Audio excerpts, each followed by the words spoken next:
In this video, we will discuss calculating probabilities. In order to calculate probabilities, we have three learning objectives. First, understand how that you would be able to write and calculate the probability. Second, we need to understand what constitutes chance behavior versus something that's not chance. And third is to understand the concept of law of large numbers. You can see the vocabulary that we have at the bottom of the page. So, solving multi-step inequalities too. Probability is nothing more than a measurement of how likely a certain event. For example, flip a coin. Now, you may not have a coin with you, so, whoa, wrong page. Here we go. Here's the coin. And we can flip it. That time I got tails. Flip a coin again. I got tails again. Flip a third time. Got tails. Flip again. Got heads. And we can keep flipping this over and over and over. Each time that we flip the coin, that's an example of where probability is coming into play. In order to calculate the probability, we're trying to figure out how likely is it. Now, Clint, you already threw it out there. Clint, you said 50-50. Any other way that you could describe a probability? This one? Well, had someone else just kind of whisper half. Or we could say half is 0.5, which is also 50%.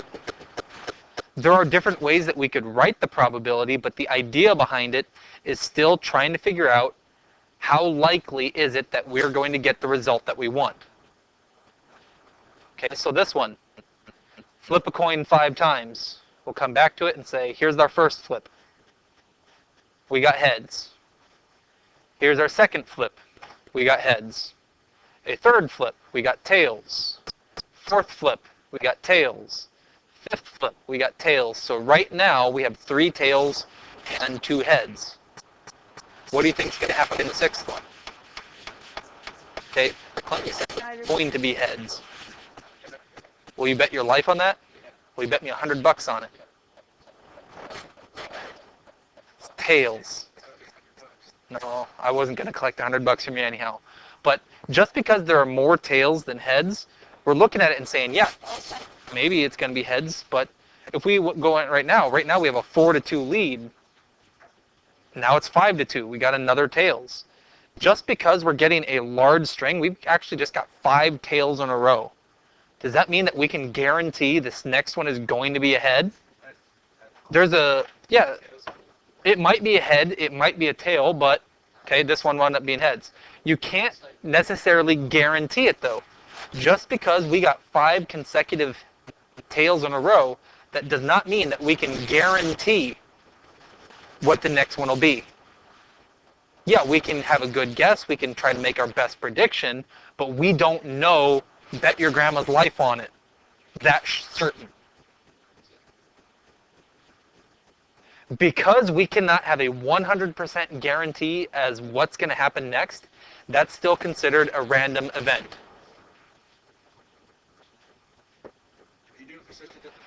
Random events are examples of chance behavior.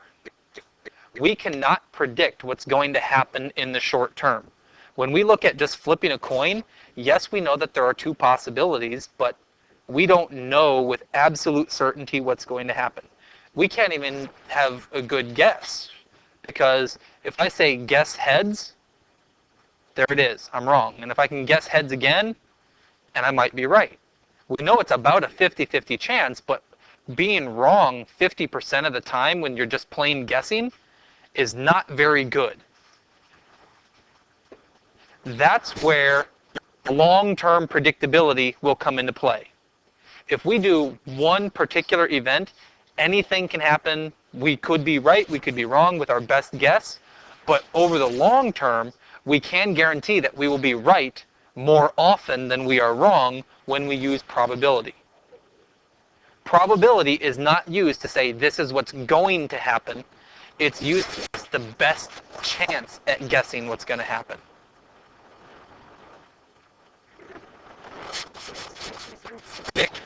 If we flip one time, can you guarantee that you're going to be right? Can you guarantee that you're going to be wrong? Now if we flip it, take a guess as to what's going to happen if we flip this 10 times. And we'll actually come up and say 10 coins we're going to flip. What do you think is going to happen? Well, I can't guarantee you there are going to be 5 heads. I can't guarantee you there will be 7 heads. But I'm going to make a pretty decent guess that I'll bet you it's going to be somewhere 4 to 6. I might be wrong. My guess might be wrong, but I'm going to guess it's somewhere 4, 5, or 6. So let's take a look at it. How many heads do we wind up having? There's 1, 2, 3, 4, 5. So my guess, I turned out to be correct. That doesn't mean that if I guessed again, that I would be correct again, because for any one time, we could wind up being right, we could wind up being wrong, but using probability, I can make sure that I'm correct more frequently than I'm wrong.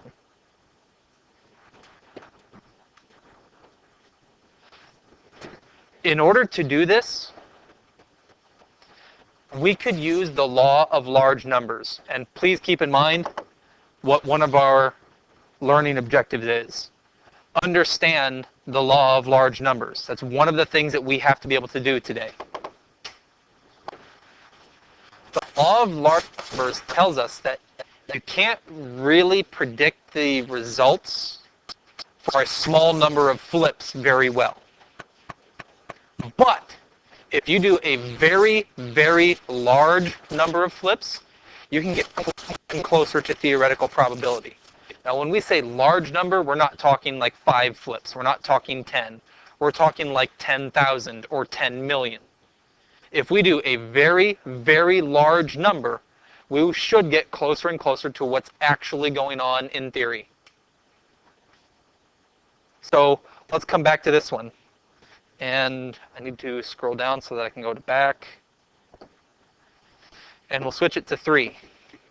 We'll flip 3 coins. Take a guess. What % heads are we going to get? Okay, so this time we got 2 heads. So when we did 3 coin flips, we got approximately 67% of them as heads. Is this going back to the 50-50 that we were talking about earlier for theory? No. So let's do a larger number. If we do 10 coin flips, what % heads should we get? Well, in theory, we should get 50%. But let's take and say 10 of them, flip them, and see what we get. So 1, 2, 3, 4. This time we got 4, so we would say we got 40%. Is that closer to what we should have got? Well, we're trying to get to this piece, so let's do 20 coin flips. If we do 20 coin flips, and I got to scroll down. Oh, too far. I could do 50, but I want to make sure. We still have to count the number of heads. So if I were to go do 200, we'd spend too much time counting. I don't want to spend all day just counting the number of heads. So we'll try 20. Let's count them out. 1, 2, 3, 4, 5. 6, 7, 8, 9, 10, 11. So we got 11 out of 20. 11 out of 20 is 55%. Well, when we did it the first time, we were off by 17%. Second time, we were off by 10%. Third time, we're off 5%. Do you notice how when we go bigger and bigger and bigger number of flips, we're getting closer and closer and closer to what theory actually is? That's the law of large numbers. If we were to go up to this piece and do 200 flips, we would probably be within like 1 or 2%. If we were to go do 10 million, we would probably be within like 0.001%. But we would be much, much, much closer. That one fact is one of our learning objectives. The more trials you do, the closer you will get to actual probability, the actual theoretical probability. That's the law of large numbers. So continuing, this is a piece that you should definitely memorize, not just writing down. This needs to be committed to your memory because this is probably like one of the, if not number one, it definitely has to be in the top 3 most important things that you will do in the entire class. In order to calculate probability for any kind of event, you need to take the number of successes and create a fraction over the total number of outcomes. We know that fraction could be rewritten as a decimal, it could be written as a percent, but it's still the same piece. Number of successes over number of outcomes. Okay, since probability is number of successes over number of total outcomes, let's say that we're going to pick one card randomly out of a deck. What is the probability that that one card will be a jack? Well, let's take a look at our deck of cards. So looking at it, getting a jack is considered a success. How many successes do we have in the entire deck? Well, right there. So 4 successes out of how many total possibilities? 52 cards. This is our probability. 4 successes out of 52 different outcomes. Next one. What's the probability of getting a club? Clubs are all these. So how many clubs are in the deck? Well, we can count 1, 2, 3, 4, 5, 6, 7, 8, 9, 10, 11, 12, 13. 13 successes out of 52 possibilities. And yes, Clint correctly identified that if we divided by 13, this fraction could actually be simplified to 1/4. Our last example, we could have divided by 4 to simplify the fraction to 1/13. Later on in the video, we'll focus more on simplifying, but for right now, let's just get the initial answer. Example 3.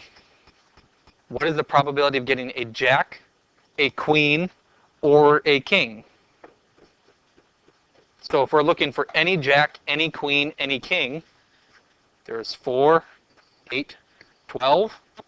So 12 successes out of 52 possibilities. We have our probability 12 out of 52. We know that's a piece that we would still need to simplify, but we've got our answer. Example 4. What's the probability of getting any card? Okay, there are 52 successes out of 52 possibilities, which is a 1. The probability of getting a card when picking a card is 1. What's the probability of getting a puppy? 0. No way that you can get a puppy when you're picking deck cards from a deck. So we'd have 0 out of 52 is just 0. What's the probability of getting a black plus the probability of getting a red? Okay, so how many different cards are black? 13 clubs, 13 spades, 26 out of 52, plus the probability of getting a red. 26 out of 52, which is 52 out of 52. And Clint, you were correct, sir. That's still 1, or if we were to write it as a whole, as a percent, that is 100%. These last 3 problems illustrate something that is very important to know. Specifically, these are things that you should absolutely know about probability. They wind up being a part of virtually every introductory probability exam, and yet there's common things that a lot of students make mistakes on. These are things that are very beneficial to help you realize when a mistake is made. The probability of a sure thing, something that is guaranteed absolutely will happen, is 1. It is impossible to have any probability that is bigger than 1. because 1 is 100%. You can't have better than a 100% guarantee. The second one, if something is impossible, like getting a puppy, the probability is 0. There's no such thing as a negative probability. Every single thing that we're working with the class is going to restrict us to numbers that are between 0 and 1. Well, because we're between 0 and 1, expect decimals, expect fractions, expect percents.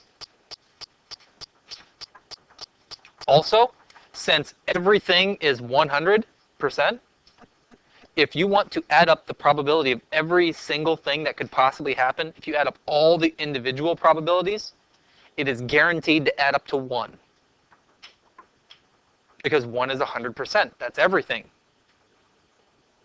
Well, because you can't have anything that's less than 0, and you can't have anything that's more than 1, the probability for anything is always some number between 0 and 1.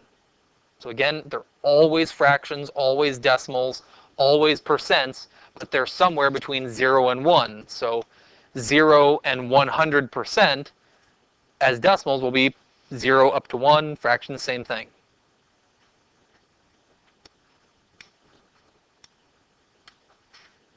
We just looked at that example. So, example 8. There are times when we will be interested in a probability, but instead of knowing the probability of getting a 5, we want the probability that we do not get a 5. Good examples in sports, you could talk, what's the probability that you make a shot? What's the probability that you don't make it? That would be the probability that you miss. Well, whenever we talk about not happening, like not getting an ace, the vocabulary for that is complement. And there are 3 different ways that we can write it. We can actually use the word not. You see the kind of superscript, the raised C? This raised C is a way that we can also refer to complement. And some authors also use this like little curvy tilde. 3 different ways to say the same thing. They're all saying not this one. So a success here is getting anything except the ace. So how many successes are not aces? 4, 8, 12, 16, 20, 24, 28, 32, 6, 40, 42, 48. There are 48 successes that are not aces. What about not red, or red complement? Well, all the reds are failures. So that tells us the blacks that is also 26. What about not spade? Well, spades are the failures. If we have 52 cards and we're getting rid of the 13 spades, how many successes are left? Well, we'll borrow. 12 minus 3 is 9. 4 minus 1 is 3. That tells us there are 39 successes. One of the pieces that is absolutely hugely important and will be a great benefit to you to know, because the probability always adds up to 1, and then an event and its complement are the exact opposites, it actually leads us to this piece where we could say the probability of an event plus the probability of its complement is always 1.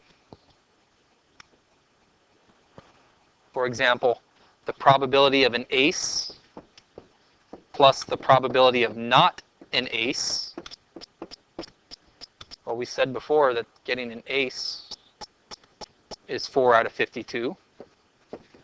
We just did not ace to get 48. That gives us 52 out of 52. There's our 1.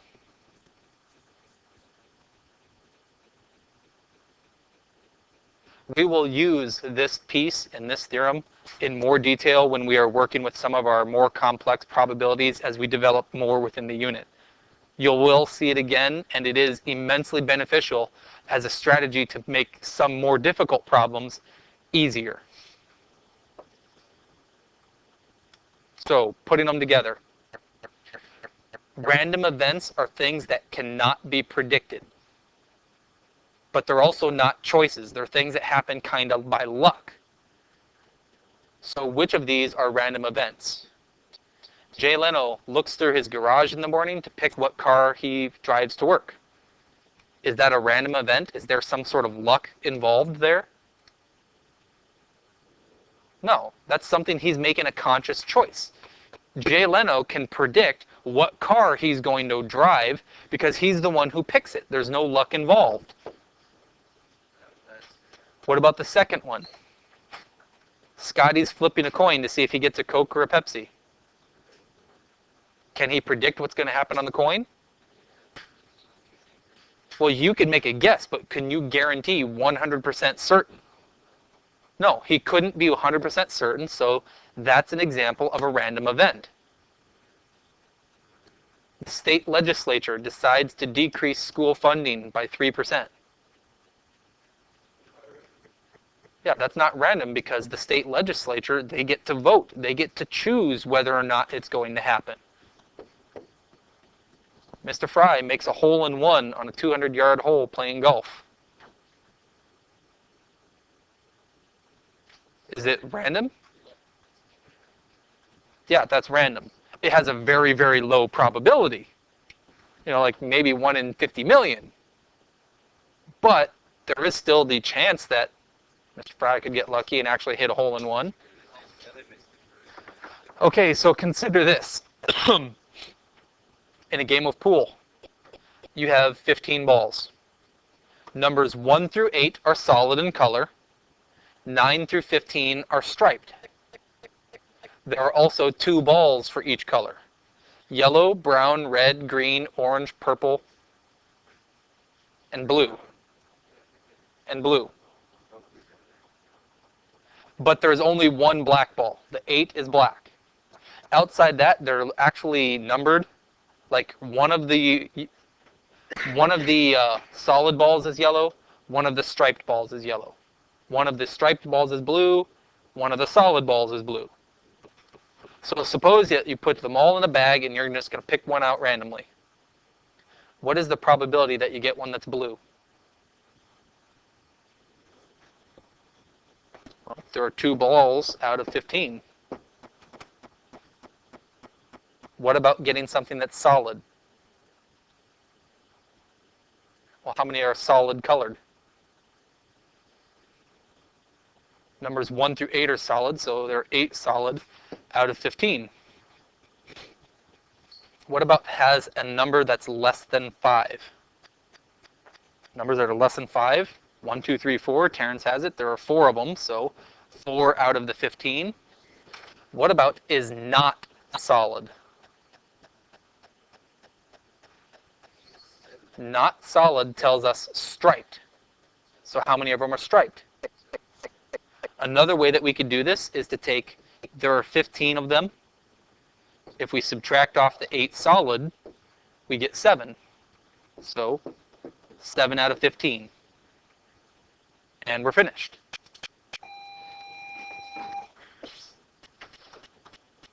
Now, when we're working with probability, they're not always going to be as simple and direct as counting, just 1, 2, 3, 4, 5 striped balls or something like that. Probability will build upon the pieces that we have already been doing. Our permutations, combinations, fundamental counting principle, all those pieces that we were used to figure out how many, those will be tools in probability. For example, this one, a jury of 12 people is to be selected from a group of 15 men and 8 women. What is the probability that the jury has at least 7 women on it? Well, this is one that we should recognize. At least 7 women means we could have exactly 7 or exactly 8. We can't be more than that because we don't have more than 8 women available. Well, determining the number of different juries that could be picked that have exactly 7 women is something that we were working on before. That's one where we would have to recognize that we would have the number of ways that you could pick the men multiplied by the number of ways that you could pick the women. Well, there were 15 men. We're choosing, well, if it's 7 women, that means there are 5 men. 8 women choosing 7 of them. This piece in red will tell us the number of different juries, the number of successes for having exactly 7 women. Because this is an OR problem, OR problems we know are adding. So we would have to add the same results for having exactly 8. So if we're going exactly 8 women, still there are 15 men, but there will be 4 to pick from, or 4 to pick. 8 women choosing all 8. This piece that we just wrote is what we were working on before. How many ways are there to get a success? The part in red tells us the number of juries there are available with 7 women. The part in blue tells us how many juries there are that have 8 women. If we add them together, this is our total number of successes.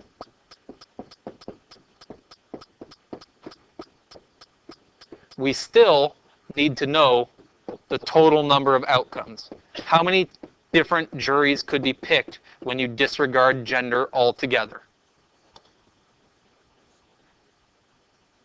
That's just one more combination problem. How many total people are available to pick? Well, 15 men and 8 women. There are 23 people available. How many of them are actually getting chosen? 12. The combinations and permutations will be used to help us with some of the more complex probability problems. Yep, bottom will be 23, choose 12. Yes. So, we need to start crunching some numbers. We'll take the numerator now. All right, transitioning over to use the calculator. We have number of combinations, 15, choose 8, multiplied by number of combinations. Hang on. I think I wrote that down wrong. Yeah, it was 15, choose 5. I got to back that up. Number of combinations, 15, choosing 5 men. And then we're taking combinations where there are 8 women available and we were picking 7 of them. This is the piece that's in red. Only red tells us 24,024. So we'll come back and say the part in red from our calculator, 24,024. We will still need to add in the part from the blue. So let's come back to the calculator. Combinations, 15, picking 4 of them, multiplied by combinations where there are 8 women available and we're picking all 8. That tells us 1,365.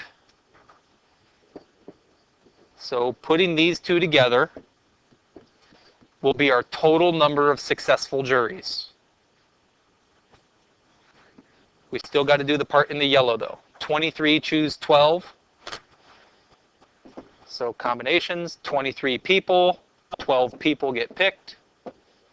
And we wind up with 1,352,078. So actually do the adding, 25,000 389 successful juries out of 1,352,078. That is a correct answer. We don't know if this simplifies. We don't know much. If possible, simplifying is preferable. However, simplifying is not the key to this problem. It's not like the demonstration that you actually understand what's going on. If you could create this formula, getting this formula circled in green is a huge indicator that you actually understand what's going on with the probability. Even if you made a mistake with the arithmetic part in typing something into the calculator wrong or simplifying wrong, this part in the green is more important than anything else because that's where you have the solid proof that you understand the problem. You can see the at least 7 in the red and the at least 7 or the total of 8 in the blue. It shows me that you can see how to build the successes. It shows me that you can see how to build the total outcomes. The formula is more important than the rest because that's where you demonstrate the understanding of how the problem comes together. And our last example that we're going to do has 6 parts. In a school of 320 students, 85 total students are in the band, 200 students are on sports, but there are 60 who participate in both. What is the probability of being in the band, being in sports, being in both, band only, sports only, and no sports? Some of these are a lot easier to get than others. For example, what's the probability of being in band? 85 are in the band out of a total of 320. What's the probability of being in sports? 200 out of 320. What's the probability of being in both? 60 out of 320. Those ones are a little bit easier to get because the numbers are given to us directly in the problem. The others are not. Do they say this is the number of students who do only band and do only sports and don't do anything, not do sports? What about doing nothing? A lot of other information is not listed. Now, you can think through logically and figure out these other numbers. That's perfectly valid. Thinking through the other numbers and just figuring out what you need is a lot of times, for many students, easier if you create a Venn diagram. Remember, Venn diagrams are going to start off and say, here's my box for absolutely everything. This one represents all people totaled. But we can draw a circle and say this circle, no, not just not a circle graph, it's just a circle. And we could draw this circle. Now, this circle is going to represent everybody who's in band. Well, how many total people are in band? Okay, so we can say we've got 85 people in band, just putting it in for our circle. And we could also say, here's another, whoa, that's not quite right. Let me try dragging this down and say, here's another circle. And this circle represents the number of people who are in sports. And there are 200. If we were to go through and say, what about the people that are in both? So I can say both and say there are 60. Take those 3 numbers and add them up. 80 plus 60, 85 plus 60 is 145. 145 plus 200 is 345. If there are 320 students, how could you possibly have 345? The way the picture is drawn, it's wrong. The problem that we had is that band and sports are getting overlapped. This number of 85 for band already includes the 60 people who are in sports. So when we put band up here again, or when we put both, we're including them another time when we shouldn't have. We even have this problem that right now, band is 85, sports is 200, but there's this segment of 60 people that are in both, but they're being included both times. We're counting those 60 people twice, and we shouldn't. What we need to do to fix this is actually drag this over so that there's an overlapping region. With the regions overlapping, we can actually go through and then say sports is a total of 200. But we'd still like to be able to say this is both, but there are 60. We still have the same problem that the numbers are adding up to be too much. Well, as long as the red circle for sports adds up everything on the inside to 200, we're good to go. Well, if there are 60 people involved in both, and the red circle has to have a total of 200, how many more need to be there? 140. Adding up the two numbers tells us the total number of people in sports. But that's exactly what we needed for sports only. The 200 people that are in sports subtracted off the 60 for band tells us there's 140 in only sports. And when we do the same thing, and I'll do this one in yellow for band, there needs to be a total of 85, but we already have 60. How many are left? 85 subtract 60 would give us 25. Tells us there are 25 people in only band. I'm sorry, that's 320. So how many people are in not sports? Not sports is the complement. That's everybody. Everybody minus the people in sports. Well, if we have a total of 320 people, subtract off the 200 that are in sports, we'd have 120 left. Well, there we go. This tells us that we have 120 people out of 320 that don't do sports. What about the people who do absolutely nothing? So to get the people that are in nothing, you got to take the total of 320, subtract off sports, subtract off band, subtract off both. Subtracting up all these pieces, 25 plus 60 is 85. 85 plus 140 is 225. So there are 225 people in something. Well, if you take everything minus something, you get the nothing. That winds up being 95. So there are 95 people who do nothing, which gives us a probability of 95 out of 320. You'll note how these pieces come together for our learning objectives.